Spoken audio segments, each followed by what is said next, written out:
అందరికీ నమస్కారం అండి. ఈ రోజు మనం ఒక ముఖ్యమైన విషయం గురించి మాట్లాడుకుందాం. మన చుట్టుపక్కల ఎంతో మంది మహిళలు, ముఖ్యంగా స్వయం సహాయక సంఘాల్లో ఉండేవాళ్లు ఇంట్లోనే పచ్చళ్లు పెట్టడం, అప్పడాలు చేయడం, పిండి వంటలు, బజ్జీల బండ్లు, చిన్న చిన్న టిఫిన్ సెంటర్లు నడుపుతూ సొంత కాళ్లపై నిలబడి ఇతరులకు ఆదర్శంగా నిలుస్తున్నారు కదా. అయితే ఫుడ్ బిజినెస్ లో రుచి ఎంత ముఖ్యమో నమ్మకం కూడా అంతే ముఖ్యం. ఆ నమ్మకానికి అధికార గుర్తింపే FSSAI రిజిస్ట్రేషన్. ఈ గుర్తింపుంటే ప్రజలకు ఆహార నాణ్యతపై నమ్మకం పెరుగుతుంది.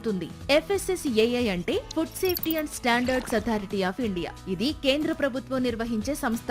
ఆహారం తయారీ, నిల్వ, విక్రయం వంటి కార్యకలాపాలు నాణ్యతా ప్రమాణాలకు అనుగుణంగా ఉన్నాయో లేదో ఈ సంస్థ పర్యవేక్షిస్తుంది. ఫుడ్ కు సంబంధించిన ఏ వ్యాపారం చేసినా, చిన్నదైనా పెద్దదైనా FSSAI నమోదు చాలా అవసరం. ముఖ్యంగా స్విగ్గీ, జొమాటో వంటి ఆన్లైన్ ఫుడ్ డెలివరీ ప్లాట్ఫామ్స్ లో నమోదు కావాలంటే కూడా FSSAI అవసరం అవుతుంది. ఇప్పుడు FSSAI లో ఎలాంటి రిజిస్ట్రేషన్స్ ఉంటాయో చూద్దాం. చిన్న స్థాయి ఫుడ్ వ్యాపారాలకు బేసిక్ రిజిస్ట్రేషన్ ఉంటుంది. సంవత్సరానికి 1.5 కోట్ల లోపు టర్నోవర్ ఉన్న వ్యాపారాలు ఈ కేటగిరీలోకి వస్తాయి. దానికంటే పెద్ద వ్యాపారాలకు స్టేట్ లైసెన్స్, ఇంకా పెద్ద స్థాయిలో ఉన్న వారికి సెంట్రల్ లైసెన్స్ అవసరం అవుతుంది. కాబట్టి ఆలస్యం చేయకుండా, అదనపు ఖర్చు లేకుండా కేవలం ప్రభుత్వ ఫీజుతోనే మన ఫోన్ లేదా కంప్యూటర్ లో ఈ లైసెన్స్ కోసం ఆన్లైన్ లో ఎలా అప్లై చేసుకోవాలో స్టెప్ బై స్టెప్ చూసేద్దామా? ఈ రిజిస్ట్రేషన్ ప్రాసెస్ మొత్తం ఒక 5 సింపుల్ స్టెప్స్ లో అవుతుంది. మొదటి స్టెప్, మనం వెబ్సైట్ ఓపెన్ చేసే ముందే కొన్ని డాక్యుమెంట్స్ మన దగ్గర రెడీగా పెట్టుకోవాలి.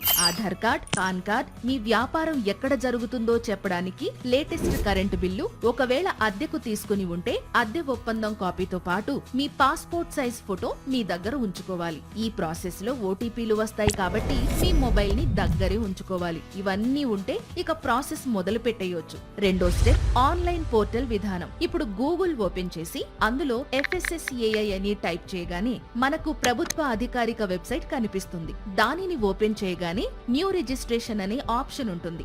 దానిపై క్లిక్ చేయండి. ఇక్కడ మనకు 2 ఆప్షన్లు కనిపిస్తాయి.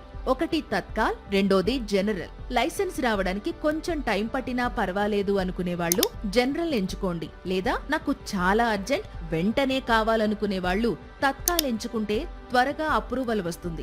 దీనిని ఎంచుకున్న తర్వాత మీ రాష్ట్రాన్ని సెలెక్ట్ చేసుకోండి. తర్వాత కేటగిరీ ఎంపిక చేసుకోవాలి. మనది ఒక చిన్న బజ్జీల బండో, ఇంటి దగ్గర చేసే పచ్చళ్ల వ్యాపారమో లేదా చిన్న స్నాక్స్ షాపు అయితే దానికి తగ్గట్టు చిన్న కేటగిరీ ఎంచుకోవాలి. పొరపాటున ఏదో పెద్ద రెస్టారెంట్ పెట్టేశారనుకోండి, మీరెంచుకున్న కేటగిరీకి అనుగుణంగా పెద్ద వ్యాపారానికి సంబంధించిన డాక్యుమెంట్లు, సర్టిఫికెట్లు అడుగుతుంది. కాబట్టి మన వ్యాపారానికి సరిపోయే కేటగిరీనే కరెక్ట్ గా ఎంచుకోవాలి. ఇక మీ వ్యాపారం పేరు నమోదు చేసేటప్పుడు కరెక్ట్ గా ఉందో లేదో చూసుకోండి. ఎందుకంటే ఒక్క అక్షరం తప్పు పడినా మళ్లీ మార్చాలి అంటే FOSCOS పోర్టల్లో మోడిఫికేషన్ ఆఫ్ లైసెన్స్ రిజిస్ట్రేషన్ ద్వారా సరి చేసుకోవాల్సి ఉంటుంది. కానీ ఆ ఫీజు ఎంత అనేది మీరు తీసుకున్న FSSAI రకం మీద ఆధారపడి ఉంటుంది. FSSAI రిజిస్ట్రేషన్ కనుక బేసిక్ రిజిస్ట్రేషన్ అయితే పేరు వంటి వివరాలు మార్చడానికి ప్రభుత్వ ఫీజు సాధారణంగా 100 రూపాయలు ఉంటుంది. స్టేట్, సెంట్రల్ లైసెన్స్ అయితే మార్పు ఫీజు ఎక్కువ ఉండవచ్చు. కొన్ని సందర్భాల్లో 1000 లేదా సంబంధిత లైసెన్స్ ఫీజు వర్తించవచ్చు. అనవసరంగా డబ్బు వృధా కదా. అందుకే పేరు టైప్ చేశాక 1కి 2 సార్లు చెక్ చేసుకోండి. ఇక మూడో స్టెప్ లో అప్లికేషన్ లో వివరాలు నింపాలి. ఇక్కడ మీ ప్రొఫైల్ క్రియేట్ చేయడానికి మీ పాన్ కార్డ్, ఆధార్ నంబర్లను ఎంటర్ చేయాలి. ఇందులో మీ పుట్టిన తేదీ, జెండర్ వివరాలు మీ పాన్ కార్డ్ లో ఎలా ఉన్నాయో అక్షరం పొల్లుపోకుండా అలాగే ఎంటర్ చేయాలి. దానిని సిస్టమ్ వెంటనే మ్యాచ్ చేసుకుంటుంది. తర్వాత అడ్రస్ ఇచ్చేటప్పుడు 2 ఆప్షన్లు అడుగుతుంది. ఒకటి మీ షాప్ అడ్రస్, రెండోది మీ ఇంటి అడ్రస్. మన మహిళలు చాలా మంది ఇళ్ల నుంచే వ్యాపారాలు చేస్తుంటారు కదా. అలాంటి వాళ్ళు ఈ 2 అడ్రస్లు వేరువేరుగా రాయాల్సిన అవసరం లేదు. 2 ఒకటే అనే ఆప్షన్ ఉంటుంది. దాన్ని సెలెక్ట్ చేసుకుంటే సరిపోతుంది. ఒకవేళ ఇల్లు వేరు, షాప్ వేరు అయితే మాత్రం క్లియర్ గా 2 అడ్రస్లు మెన్షన్ చేయండి. ముందు చెప్పుకున్నట్లు మీ మొబైల్ నంబర్ ఎప్పుడూ అందుబాటులో ఉండేదే ఇవ్వండి. ఎందుకంటే ప్రతి చిన్న అప్డేట్ మీ ఫోన్ కే వస్తుంది. అలాగే మీరు ఏమేం ఫుడ్స్ తయారు చేసి అమ్ముతున్నారో, అంటే పచ్చళ్ళు, కారప్పొడులు, స్వీట్లు, కూరగాయలు, మిక్స్చర్ లాంటివి, వాటన్నిటి లిస్ట్ కూడా ఇక్కడే సెలెక్ట్ చేసుకోవాలి. ఫామ్ లో మీరు యంత్రాల కోసం కరెంటు వాడుతున్నారా, వాడితే భారీగా పవర్ వినియోగిస్తారా అని ఒక ప్రశ్న వస్తుంది. ఇక్కడ మనం ఒక విషయం గుర్తుపెట్టుకోవాలి. FSSAI లో 3 రకాల అనుమతులు ఉంటాయి: బేసిక్ రిజిస్ట్రేషన్, స్టేట్ లైసెన్స్ మరియు సెంట్రల్ లైసెన్స్. చిన్న వ్యాపారులకు, కరెంటు వాడని వారు లేదా తక్కువ వాడే వారికి బేసిక్ రిజిస్ట్రేషన్ సరిపోతుంది. పెద్ద మొత్తంలో కరెంటు వాడే ఫ్యాక్టరీలకు స్టేట్ లేదా సెంట్రల్ లైసెన్స్ అవసరమవుతుంది. ఇవన్నీ ఫిల్ చేశాక మీ మొబైల్ కి ఒక OTP వస్తుంది. అది ఎంటర్ చేయగానే స్క్రీన్ మీద మీకు ఒక కొత్త లాగిన్ ఐడి కనిపిస్తుంది. ఇది చాలా చాలా ముఖ్యం. దీన్ని వెంటనే ఒక బుక్ లో రాసి పెట్టుకోండి లేదా ఫోన్ లో స్క్రీన్ షాట్ తీసుకోండి. రేపు మీ లైసెన్స్ ఎక్కడి దాకా వచ్చింది అని చూసుకోవాలన్నా లేదా ఏడాది తరువాత దాన్ని రెన్యువల్ చేసుకోవాలన్నా ఈ ఐడి పాస్వర్డ్ తోనే అవుతాయి. 4వ స్టెప్ లో డాక్యుమెంట్స్ అప్లోడ్ చేయాలి. మనం మొదట్లో రెడీ చేసి పెట్టుకున్నాం కదా, ఆ డాక్యుమెంట్స్ అన్ని ఇప్పుడు స్కాన్ చేసి ఇక్కడ అప్లోడ్ చేయాలి. వీటిలో మీ పాస్పోర్ట్ సైజ్ ఫోటో చాలా క్లియర్ గా ఉండేలా చూసుకోండి. ఎందుకంటే రేపు మీ లైసెన్స్ సర్టిఫికెట్ మీద ఇదే ఫోటో ప్రింట్ అయి వస్తుంది. ఆ తర్వాత మీ ఆధార్ లేదా పాన్ కార్డ్, కరెంటు బిల్లు కాపీని జాగ్రత్తగా అటాచ్ చేయండి. ఇక చివరిగా 5వ స్టెప్ లో ఫీజు చెల్లించాలి. ఇంత ప్రాసెస్ విన్నాక దీనికి ఎంత ఖర్చవుతుందో ఏంటో అని భయపడుతున్నారా? అస్సలు భయపడకండి. దీని ఫీజు ఎంతో తెలుసా? జస్ట్ 100 రూపాయలే. అవునండి, కేవలం 100 రూపాయల ప్రభుత్వ రుసుముతో ఈ అఫీషియల్ లైసెన్స్ సొంతం చేసుకోవచ్చు. దీనికోసం ఎవరికో వేలు డబ్బులు ఇచ్చి మోసపోవాల్సిన అవసరమే లేదు.